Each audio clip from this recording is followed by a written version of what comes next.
Y si existieran 3 técnicas súper sencillas, sacadas de un libro de hace casi un siglo, que pudieran transformar por completo nuestra forma de relacionarnos con los demás, bueno, hoy vamos a sumergirnos en los principios de Dale Carnegie, de su libro Cómo ganar amigos e influir sobre las personas, para descubrir por qué, a día de hoy, siguen siendo tan increíblemente poderosos. Escuchen esta frase con atención. Tengo bajo la ropa un corazón fatigado, un corazón bueno, un corazón que a nadie haría daño. Suena casi a poesía, ¿verdad? Unas palabras que nos hablan de una sensibilidad profunda. Pero, ¿y si el autor no fuera un poeta, sino alguien totalmente inesperado? La verdad detrás de esta frase es, de hecho, bastante impactante. Resulta que el autor de esas palabras fue un tal Dos Pistolas Crowley. Sí, un asesino de mala fama que, mientras la policía lo tenía rodeado en medio de un tiroteo, se tomó el tiempo de escribir una carta para defenderse. Es que él no se veía a sí mismo como el malo de la película. En su propia mente, él tenía un corazón bueno. Y lo más increíble de todo es que el caso de Crowley no es único. Miren, Al Capone se consideraba a sí mismo un benefactor público. Dutch Schultz, lo mismo. El propio director de la famosa prisión de Sing Sing llegó a decir que casi ningún recluso se ve como una mala persona.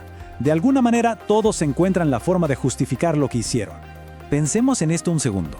Si personas que objetivamente han hecho cosas terribles no se culpan a sí mismas, ¿qué nos hace creer que la gente con la que lidiamos todos los días va a aceptar nuestras críticas? Esto nos lleva de cabeza a una verdad fundamental sobre la naturaleza humana que Carnegie supo ver con una claridad asombrosa. Y así llegamos al primer gran principio de Carnegie: no criticar. Criticar simplemente no sirve de nada, pone a la otra persona a la defensiva y además le hiere el orgullo. Es como dice el subtítulo, es como patear una colmena. No vas a conseguir la miel y lo único que te vas a llevar son un montón de picaduras. Fíjense que hasta Abraham Lincoln, uno de los líderes más empáticos que ha habido, tuvo que aprender esta lección a las malas. Cuando era joven, era un experto en la crítica pública, hasta que una de sus cartas, escrita de forma anónima, casi lo lleva a un duelo a muerte. Esa experiencia lo cambió para siempre. Imaginen este momento tan crítico, la batalla de Gettysburg. El ejército enemigo, el de Lee, estaba completamente derrotado y atrapado, con un río crecido a sus espaldas. Era la oportunidad de oro para ponerle fin a la guerra. Lincoln le mandó una orden clarísima a su general, Meade: ataque ya. ¿Pero qué pasó? Meade dudó, convocó reuniones, perdió un tiempo valiosísimo y para cuando quiso moverse, el enemigo se había esfumado. Lincoln estaba que echaba chispas. Le llegó a decir a su hijo: «Los teníamos en la palma de la mano». En medio de esa frustración, se sentó y escribió una de las cartas más duras y críticas que jamás redactó.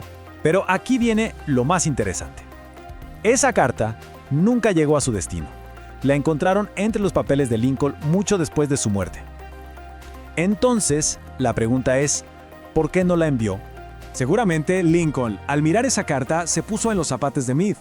Se dio cuenta de que enviarla solo le serviría para desahogarse, pero a cambio iba a humillar a su general, generar resentimiento, y al final del día no iba a cambiar nada de lo que había pasado. Ya lo había aprendido. La crítica hiriente casi nunca, por no decir nunca, logra algo positivo. Ok, entonces, si criticar no funciona, ¿qué es lo que sí funciona? Aquí es donde Carnegie nos revela lo que él llamó el gran secreto para tratar con la gente. Y no se trata solo de evitar lo negativo, sino de empezar a hacer algo activamente positivo. En el fondo, todos los seres humanos compartimos un anhelo muy profundo, el deseo de sentirnos importantes. Y ojo, no es vanidad, es una necesidad básica, la de ser valorados y apreciados. Es esa sed de reconocimiento lo que nos mueve a hacer casi todo. Y resulta que la capacidad de satisfacer ese deseo en los demás es una de las habilidades mejor pagadas del mundo. A principios del siglo XX, un hombre llamado Charles Schwab ganaba $1 millón al año. Una fortuna para la época. ¿Era el mayor experto en acero? Él mismo decía que no. Su verdadero talento era otro. Su secreto, dicho por él mismo, era su habilidad para tratar con la gente. Dijo: «Considero que el mayor bien que poseo es mi capacidad para despertar entusiasmo». ¿Y cómo lo hacía? Con aprecio y aliento. Nunca criticaba, siempre elogiaba. Pero cuidado. Aquí hay que hacer una distinción súper importante. No estamos hablando de adular a la gente por adular. El aprecio genuino, el que funciona, nace del corazón, es sincero. La adulación, por otro lado, es falsa, sale de la boca para afuera, y la mayoría de la gente la detecta a kilómetros. Muy bien, ya sabemos que no debemos criticar y que sí debemos apreciar sinceramente. Pero, ¿cómo podemos motivar de verdad a alguien a que haga algo? ¿Cómo logramos que una persona quiera hacer las cosas? Bueno, aquí es donde entra en juego la tercera y última técnica fundamental. Carnegie nos invita a reflexionar con una pregunta muy simple, pero que esconde una verdad gigante sobre cómo persuadir e influir en los demás. La respuesta es bastante obvia, ¿no? Por mucho que a uno le encanten, no sé, las fresas con crema, para pescar se usa un gusano. ¿Y por qué? Porque no se piensa en lo que le gusta a uno, sino en lo que le gusta al pez. Es un principio de sentido común tan básico que, curiosamente, se nos olvida por completo cuando tratamos con personas. Y ese es el principio. Hay que olvidarse por un momento de lo que uno quiere. La única forma de influir en alguien es enfocarse en lo que esa persona quiere y mostrarle cómo puede conseguirlo. Todo se trata de ver las cosas desde el punto de vista del otro. Perfecto, hemos visto 3 ideas que son increíblemente poderosas. Ahora vamos a unirlas para ver cómo funcionan juntas, como si fueran un sistema para mejorar todas nuestras interacciones. Aquí lo tenemos, el sistema completo. Todo empieza por eliminar lo que no funciona, la crítica. Después, se reemplaza con algo que sí funciona, el aprecio sincero, para que la gente se sienta valorada. Y finalmente, una vez que se ha creado esa conexión positiva, se enfoca la conversación, no en nuestros deseos, sino en los de ellos, mostrándoles el camino para conseguirlos.